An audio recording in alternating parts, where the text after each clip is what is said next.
Hello students, center of gravity by integration video number 10, center of gravity of volume of solid of revolution video number 2. फार्मूली मैंने एक बार फिर से लिख दिया सामने बोर्ड पे. When x axis is the axis of revolution, y bar will be 0. x bar का formula आप देख रहे हैं. When y axis is the axis of revolution, x bar 0 होगा. y bar का फार्मूला आप देख रहे हैं. एग्जाम्पल 17 क्रम से हम एग्जाम्पल डाल रहे हैं इस चैप्टर में, इस प्लेलिस्ट में, ताकि फाइनली हमको पता चले कितने एग्जाम्पल्स हमने आपके सामने रखे. Example number 17, to find the centre of gravity of the solid of uniform hemisphere of radius a. Hemisphere माने अर्धगोला, आधा गोला. तो यहां पर आपको एक चीज हम बता देना चाहेंगे, सेमी स्फीयर मत लिखिएगा. सेमी और हेमी ये दोनों उपसर्ग हैं, प्रीफिक्स. 2 डायमेंशनल फिगर के लिए, 1 डायमेंशनल फिगर के लिए सेमी लगाते हैं, 3 डायमेंशनल फिगर के लिए हेमी लगाते हैं. सेमी हेमी दोनों का मतलब होता है आधा, ठीक ना. हेमी सर्किल नहीं लिखते क्योंकि सर्किल 2 डायमेंशनल कर्व है, तो उसको सेमी सर्किल लिखता है. स्फीयर को सेमी स्फीयर नहीं लिखते, हेमी स्फीयर लिखते हैं. That's all. आइए इसको कर रहे हैं. To find the centre of gravity of the solid uniform hemisphere of radius A. Radius A वाला हेमिस्फीयर बनाने के लिए हमें किसी सेमी सर्किल को रोटेट करना पड़ेगा. अब वो रोटेशन, रिवोल्यूशन हम एक्स एक्सिस के अबाउट करेंगे अथवा वाई एक्सिस के अबाउट करेंगे. और फिगर समझाने के लिए मैं एक डलिया उठा रहा हूँ. इसे आप समझिए कि ये हेमिस्फीयर है. तो अब ये हेमिस्फीयर हम ले सकते हैं ऐसे एक्स एक्सिस के ऊपर, ठीक है ना. ये हेमिस्फीयर हम ले सकते हैं ऐसे, तिरछा भी तो ले सकते हैं, स्लैंट, ऐसे भी स्लैंट ले सकते हैं. लेकिन क्वेश्चन में, एग्जाम्पल में जो लैंग्वेज लिखा हुआ है उसका एक खास मीनिंग चलन में है, वही हम करेंगे. ये ध्यान रखिएगा, मनमाना काम करना ही नहीं है.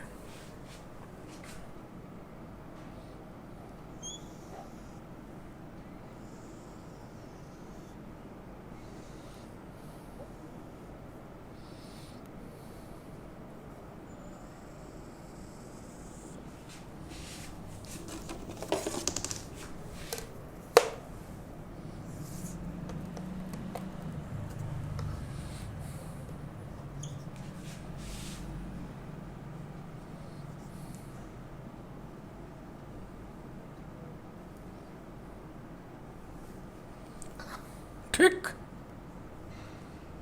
ये मतलब कहने का था.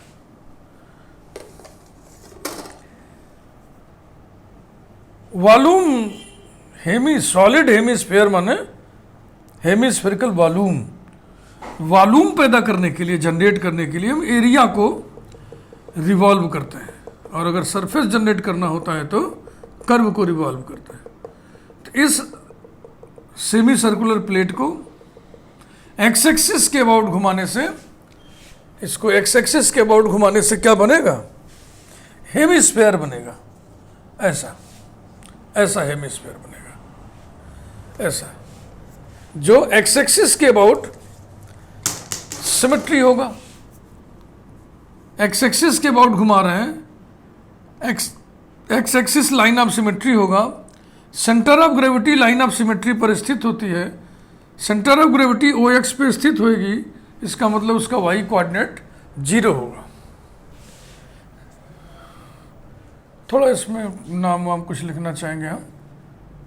यहाँ मैं सोच रहा हूँ P लिख दूँ, यहाँ P डैश लिख दूँ, यहाँ A लिख दूँ, और AP ऐसे गोल गोल घूमे तो उसके लिए भी कुछ व्यवस्था करते हैं. यहाँ L लिख दें, यहाँ M लिख दें, बस. हम ALP पढ़ेंगे तो एक कर्व का भाव आएगा. अब AP पढ़ेंगे तो स्ट्रेट लाइन का भी भाव फील उठ सकता है ना। To produce the hemisphere we revolve the area,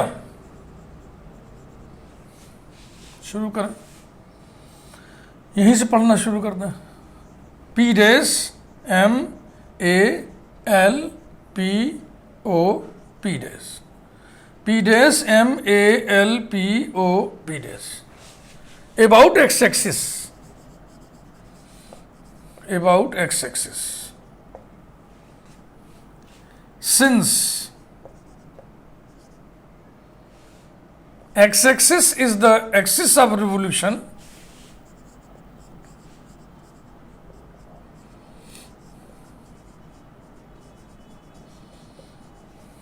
therefore CG lies on OX and so y bar equal to 0।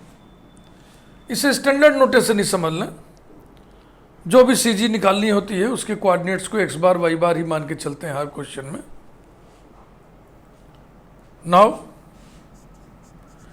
X bar equal to formula लिखिए, integral X into Y square D x division integral Y square D X. ठीक भाई, तो आपको इस पूरे area को घुमाने से पूरा हेमिस्फीयर जनरेट होगा और इस एलिमेंट को घुमाने से एलिमेंटरी वॉल्यूम जनरेट होगा। ये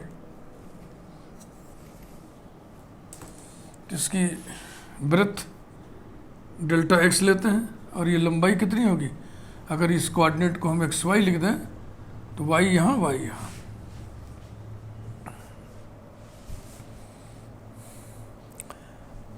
एक्स वाई जो लिखा हुआ है इस कर्व का,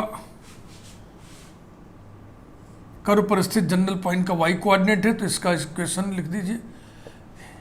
सेमी सर्किल का इक्वेशन वही होगा जो पूरे सर्किल का होगा, x square plus y square equal to A square. तो या तो पूरा अब हम कायदे से करें या तो सीधे सीधे हम फार्मूले में रख दें कि x axis is the axis of revolution, therefore this will be the formula, और एक्स की लिमिट हो जाएगी, एक बाउंड्री ये है एक्स इक्वल टू 0 और एक बाउंड्री यहाँ पे खिंचाएगा। ये इसका इक्वेशन कितना होगा, एक्स इक्वल टू ये डिस्टेंस एक्स इक्वल टू ए, तो लिमिट हो गई 0 टू ए और बस इसी को कैलकुलेट करते चलिए, equal to integral 0 to A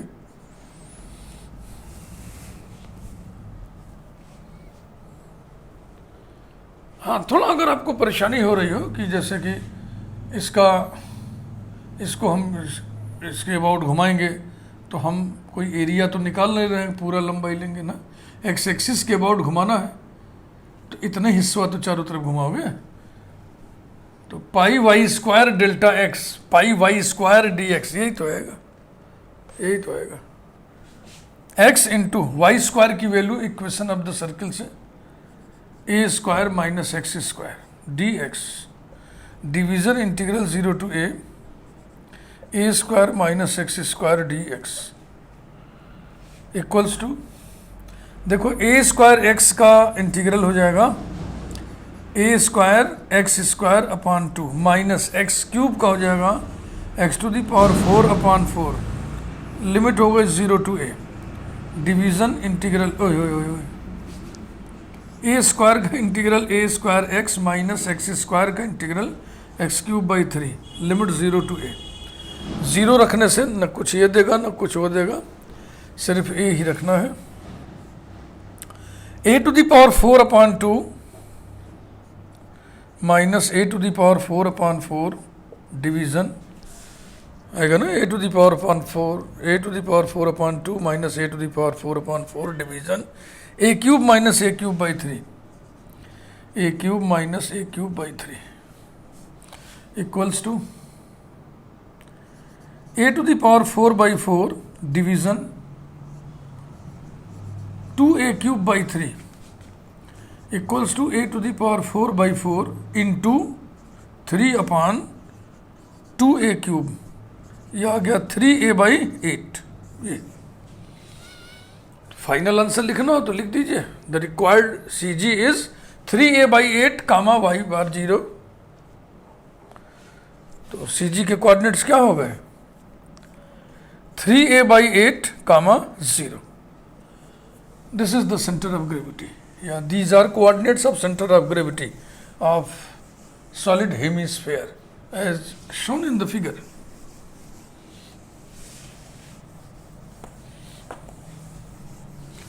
Next example.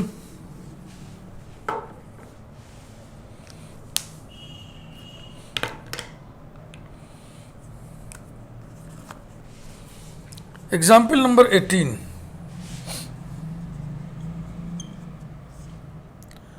To find the center of gravity of a solid figure, to find the center of gravity of a solid figure,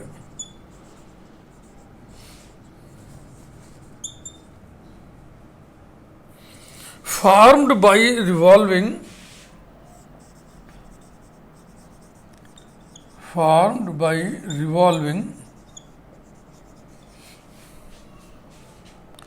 a quadrant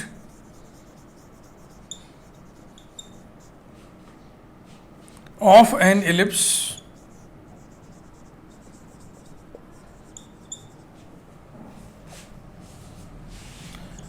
x square by a square plus y square by b square equals to 1,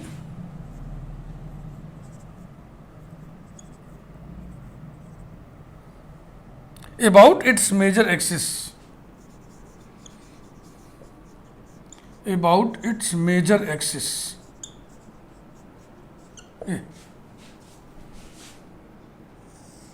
पूरे ellipse को नहीं घुमाना है, ellipse के एक quadrant को घुमाना है। तो जब भी ये स्थिति आती है कि कोई एक क्वाड्रेंट घुमाइए, तो हम किस क्वाड्रेंट को चूज करेंगे? फर्स्ट क्वाड्रेंट को, क्योंकि उसमें लिमिट ठीक ठाक अच्छी सी मिलती है, कैलकुलेशन थोड़ा आसान पड़ता है। तो हम फर्स्ट क्वाड्रेंट को इस पूरे एरिया को घुमाएंगे मेजर एक्सिस के अबाउट। कौन है major axis? X axis. Figure बना दिए तो थोड़ा हाथी के दांत दिखाने वाले भी बना दीजिए, ये सब थोड़ा बना रहेगा, अच्छा लगेगा।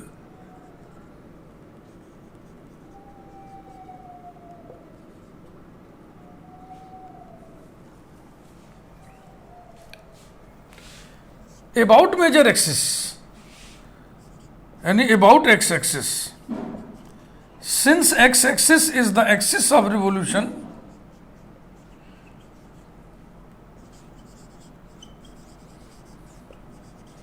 therefore CG of the solid lies on OX, and so its y coordinate y bar will be 0. Now x bar equal to formula x into y square dx, और इसमें y square dx, यही दो integral. x की limit, इसके लिए x की limit माने y axis के पैरेलल बाउंड्रीज के इक्वेशंस। y एक्सिस के पैरेलल एक बाउंड्री तो खुद y एक्सिस ही है, एक बाउंड्री ये है और एक बाउंड्री ये है। इन दोनों बाउंड्रीज के इक्वेशंस लिमिट्स होंगे। इसका इक्वेशन x इक्वल टू 0, इसका equation x equal to semi major axis, length of semi major axis x equal to a।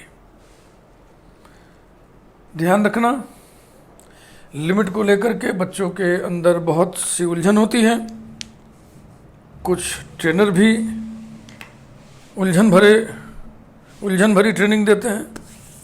Limit का मतलब पॉइंट के कोऑर्डिनेट्स नहीं होता। लिमिट का मतलब, बाउंड्रीज एक वर्ड हम यूज कर दे रहे हैं, उसको हमको कहना चाहिए बाउंडिंग कर्व या बाउंडिंग लाइन। एरिया को बाउंड करने वाला लाइन या बाउंड करने वाला कर्व, उसका इक्वेशन। जैसे कि इस एरिया को हमें x की लिमिट चाहिए तो y एक्सिस के पैरेलल बाउंड्रीज के इक्वेशंस, y की लिमिट चाहिए तो x एक्सिस के पैरेलल बाउंड्रीज के इक्वेशंस। तो यहाँ dx लिखा है, इसका मतलब x की लिमिट चाहिए तो y एक्सिस के पैरेलल इस एरिया के लिए दो बाउंड्रीज होगी, एक बाउंडिंग लाइन ये है, एक बाउंडिंग लाइन ये है, इन दोनों के समीकरण इक्वेशंस। यही न कहिएगा यहाँ x0 यहाँ x है ना, पॉइंट के कोऑर्डिनेट्स लिमिट्स बनते हैं लाइन इंटीग्रल में, ये लाइन इंटीग्रल नहीं है। वेक्टर कैलकुलस में लाइन इंटीग्रल आता है, वहां पे पॉइंट के कोऑर्डिनेट लिमिट्स बनाते हैं, बकिया कहीं नहीं, बकिया सब इक्वेशंस होते हैं। लौटिए कैलकुलेशन की तरफ। 0 to a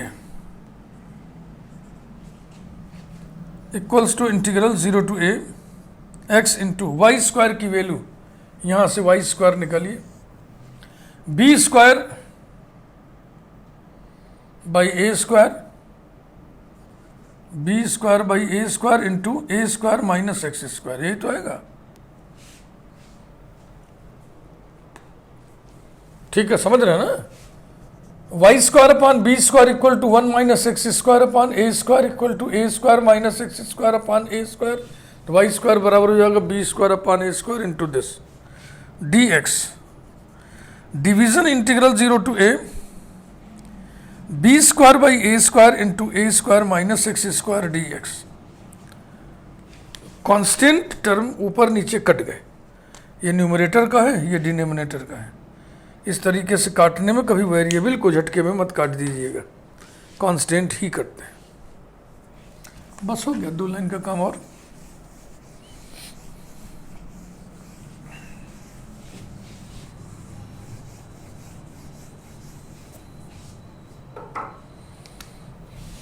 implies that x bar equal to, चलो a square x square upon 2, फिर x cube x to the power 4 upon 4, ये तो पिछले सवाल जैसा ही लग रहा ना। 0 to a division a square x minus x cube by 3, एकदम वही आ गया। तो इसका आ जाएगा a to the power 4 upon 4 और ये आ जाएगा 2a cube by 3 equal to a to the power 4 upon 4 into 3 upon 2a cube equal to 3a upon 8। 10 3a upon 8 comma 0 is the required CG। अगला एग्जाम्पल देखा।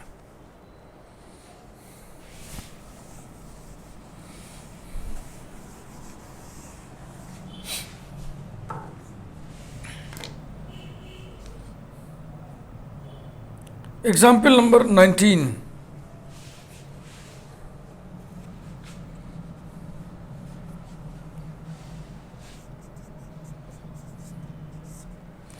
थोड़ा सा इसमें परेशानी कैलकुलेशन में होती है, थोड़ी परेशानी, बहुत मामूली। Find the CG of the segment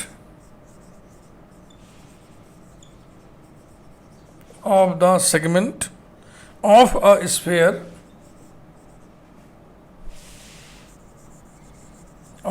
sphere of radius a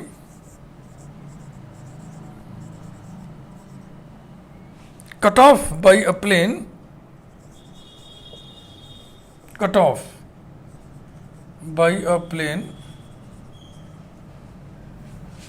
distant c apart from the center।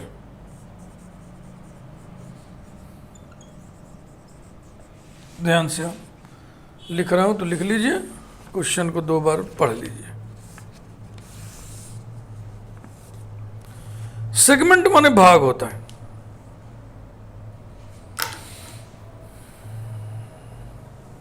कोई स्फीयर है, चाकू लीजिए, उसको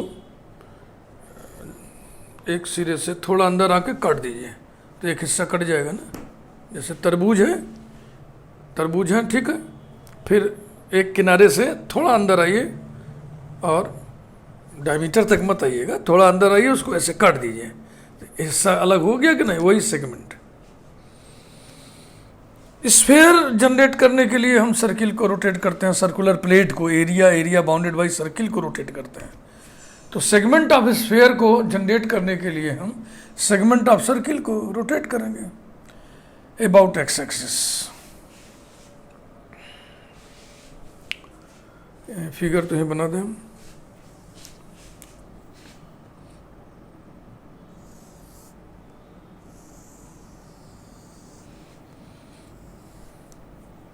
फ्री हैंड फिगर है भाई, आप लोग ऐसे नहीं बनाइएगा, आपके पास सारे यंत्र मौजूद हैं, हम तो यहाँ क्या क्या लगाएंगे।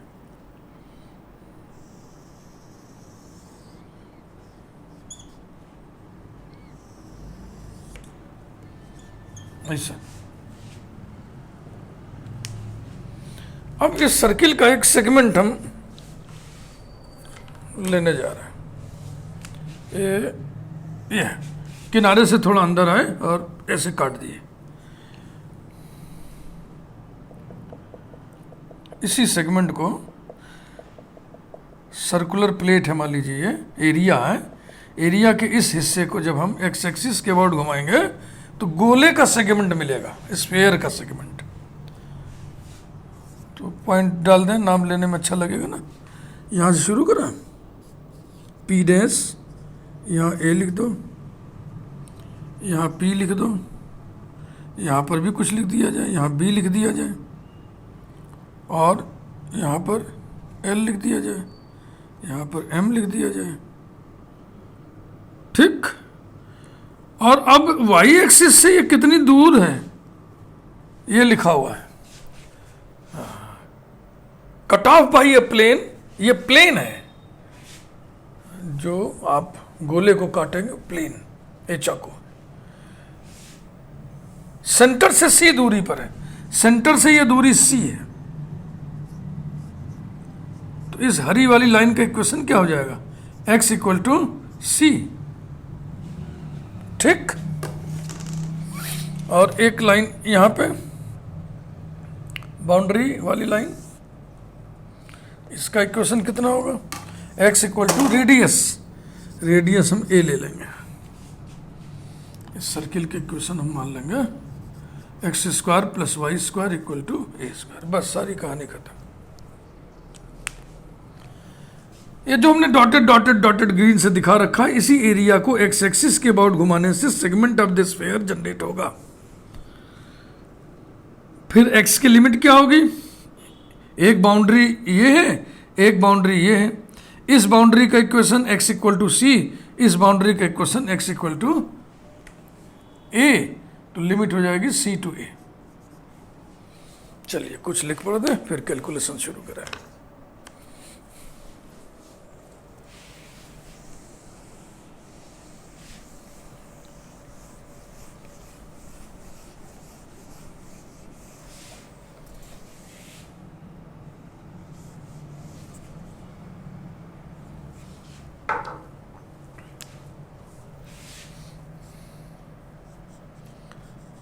To produce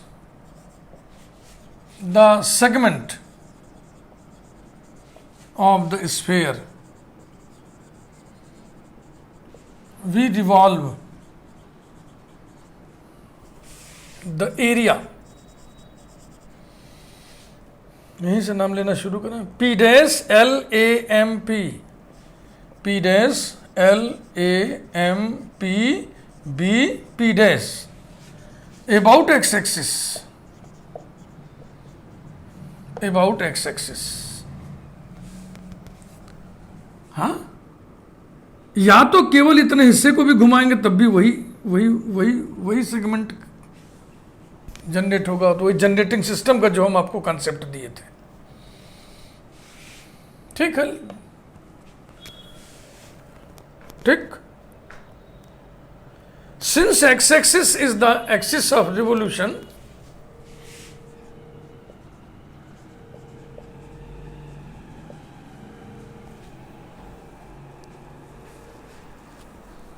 since x axis is the axis of revolution,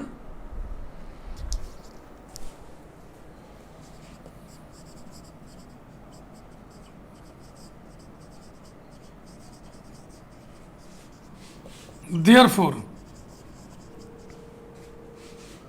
center of gravity lies on OX, and so y bar will be 0. Now x bar equal to integral c to a x into y square dx division integral c to a y square dx equals to integral c to a x into y square माने a square minus x square dx division integral c to a square minus x square dx equals to a square x square upon 2 minus x cube x to the power 4 upon 4। ये सब term वही है, बस limit change हो गया है, 0 to a की जगह c टू a हो गया। Division integral c to a, ओए इंटीग्रल लिखो a square x minus x cube by 3 c to a equals to a रखेंगे तो क्या आएगा, a रखेंगे तो आएगा a to the power 4 upon 2 minus a to the power 4 upon 4 minus x की जगह c रखेंगे तो क्या आएगा, a square c square upon 2 minus c to the power 4 upon 4। ये तो हो गया न्यूमरेटर माइनस डिवीजन x की जगह a रखेंगे तो आएगा a cube minus a cube by 3, फिर माइनस x की जगह c रखना है a square c minus c cube by 3, ये रहा। अब इसी के बाद 2-3 लाइन का जो कैलकुलेशन है थोड़ा सा डिफरेंट फ्लेवर का है, वो ध्यान में रखना पड़ेगा आपको। Implies that x bar equal to, ये तो सिंप्लीफाई हो ही जाएगा, इसको कर ही लें, a to the power 4 upon 4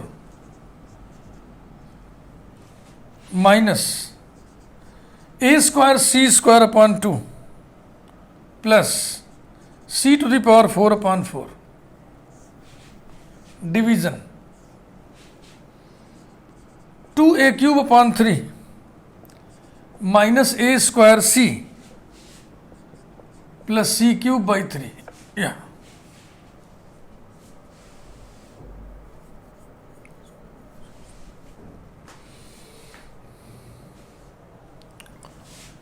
equals to, यहां से 1/4 कॉमन हुआ, नीचे 1/3 कॉमन हुआ तो ये ऊपर चला जाएगा तो हो जाएगा 3/4, 3/4 डिवाइडिंग लाइन, 4 हटाने के बाद a to the power 4 minus 2a square c square plus c to the power 4 upon नीचे 3 हटाने के बाद डिनोमिनेटर से 2a cube minus 3a square c plus c cube, ऊपर देखो a square minus c square whole square या c square minus a square whole square, तो कौन सा बना है, a और c में कौन बड़ा है, a बड़ा है ना, यहाँ से यहाँ तक की दूरी a है तो a माइनस सी जैसा लिखिए equal to 3/4 a square minus c square whole square upon 2a cube minus 3a square c plus c cube.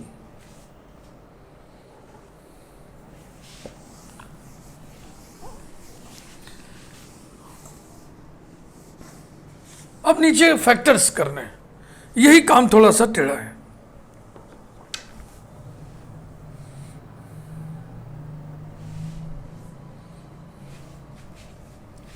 Equals to 3/4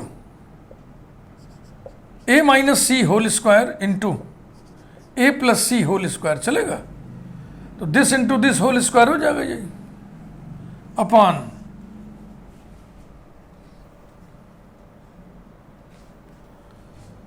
अब इसके फैक्टर्स करने हैं। इसमें से ए माइनस सी होल स्क्वायर नीचे, ए माइनस सी इन्वॉल्व है। अब इसका यही तरीका है कि आप ध्यान में रखिए कि ए माइनस सी कटेगा, वैसे तो फैक्टर करने में ऐसी तैसी हो जाएगी, सेटिंग ही करते रह जाओ। चलो अलग से करते हैं इसको। 2a cube minus 3a square C plus C cube, a equal to C रखने से जीरो हो जा रहा है क्या? a इक्वल टू सी रखो, 2c cube plus C cube, 3c cube minus 3c cube cut जाएगा। तो a माइनस सी इसका एक फैक्टर हुआ, ये सेस्पल प्रमेय जिसको रिमाइंडर थ्योरम कहते हैं। तो अब a माइनस सी से या तो भाग दे दो, या तो जो भी तरीका आपको आता हो, वैदिक मैथमेटिक्स में भी तरीका है फैक्टर्स करके, जो भी जैसे भी आपको आता हो, a माइनस सी से इसमें भाग दे दो। 2a cube minus 3a square C plus C cube भाग जाएगा 2a स्क्वायर, तो ये हो गया 2a cube minus 2a square C minus plus, ये कैंसिल हो गया, और ये हो गया minus a square C plus C cube. अब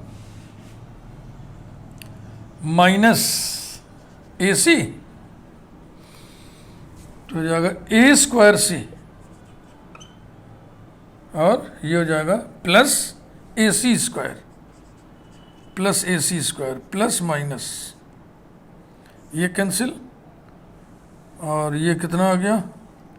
ये आ गया माइनस ए सी स्क्वायर प्लस सी क्यूब,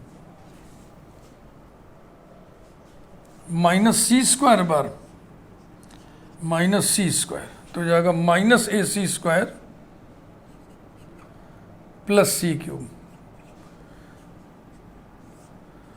ये रहा 2a square minus A C,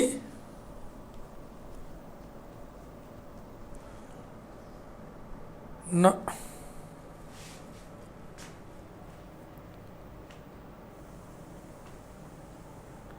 a minus सी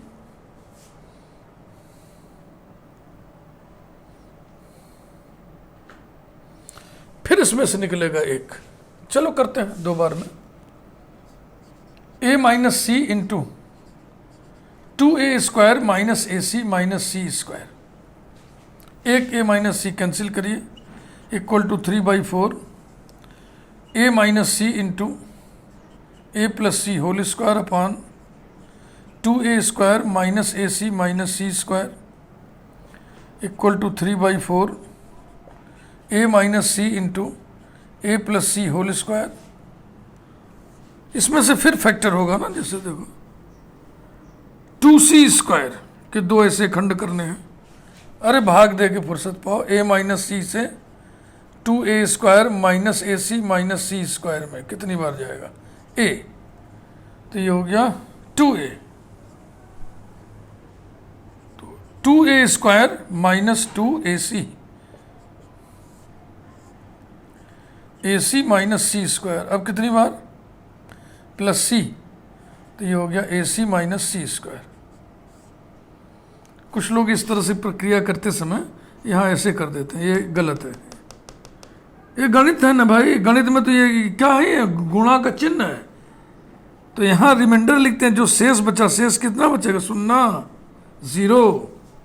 तो ये कट्टम कुट्टा लिखने की आदत छोड़ दी है, फुहड़ लगता है, गंदा लगता है। तो अब ये नीचे आ गया a minus c into 2a plus सी,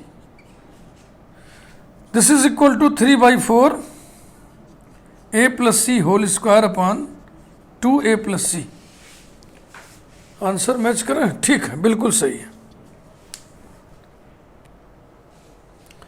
तो इसी जगह आकर के थोड़ी दिक्कत होगी, लेकिन अब बहुत ज़्यादा दिक्कत हो, आपको रास्ता ही ना सूझे, तो फिर छोड़ दीजिए ऐसे ही कि भाई यही हो गया, यही सेंटर ऑफ ग्रेविटी के कोऑर्डिनेट्स हैं। लेकिन अगर आगे show that this is this, तो दिक्कत हो जाएगी। हाँ, सो दैट में भी कोई दिक्कत नहीं है, क्योंकि आंसर आप देख ही रहे हो कि ऊपर वाला a माइनस सी हटा ही देना है, तो जाहिर सी बात है नीचे a माइनस सी के चिप्स निकलेंगे जो ऊपर वाले को कैंसिल करेंगे। लेकिन यही आंसर लाना हो, पता भी ना हो तो दिक्कत है। खैर, गणित में इस तरह की दिक्कतों को हम लोग एंजॉय करते हैं, खिसियाते नहीं हैं। 10,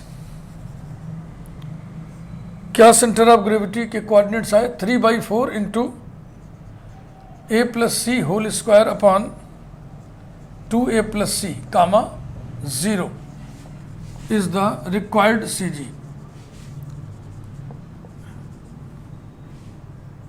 हेमिस्फीयर स्फीयर के सेगमेंट का required centre of gravity. Video like जरूर करिए। चैनल यदि आपने अभी तक सब्सक्राइब न किया हो तो चैनल भी सब्सक्राइब कर दीजिए, क्योंकि ये 10वां वीडियो है और 10वें वीडियो तक सेंटर ऑफ ग्रेविटी के 10 वीडियो आप देख लिए तो आपको ये एहसास हो ही जाना चाहिए कि हम इस प्लेलिस्ट को पूरा देखेंगे, अच्छा लग रहा है या नहीं। यदि अच्छा लग रहा है, पूरा देखने का इरादा है, तो चैनल को सब्सक्राइब करिए। यदि नहीं अच्छा लग रहा है, देखने का इरादा नहीं है, तो कोई बात नहीं, लेकिन चैनल सब्सक्राइब करना सीखिए, वीडियो को लाइक करना सीखिए। Thank you. बातचीत आगे जारी रहेगी। अभी volume of solid of revolution के सेंटर ऑफ ग्रेविटी पे कुछ हेवी प्रॉब्लम्स हम बताएंगे, इतने हेवी कि एक वीडियो बनेगा एक एग्जाम्पल का। Thanks once again.